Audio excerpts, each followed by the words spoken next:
Detský rozprávkový festival Za 7 horami podporujeme už niekoľko rokov. Tento rok sme sa rozhodli našu podporu spojiť s environmentálnou gramotnosťou.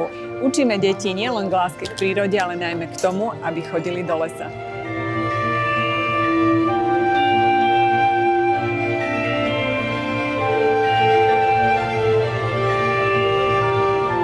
V dnešnej dobe je veľmi dôležité deti vzdelávať, pretože trávia veľmi veľa času za rôznymi šúchacími zariadeniami, či sú to tablety alebo telefóny, to už je úplne jedno.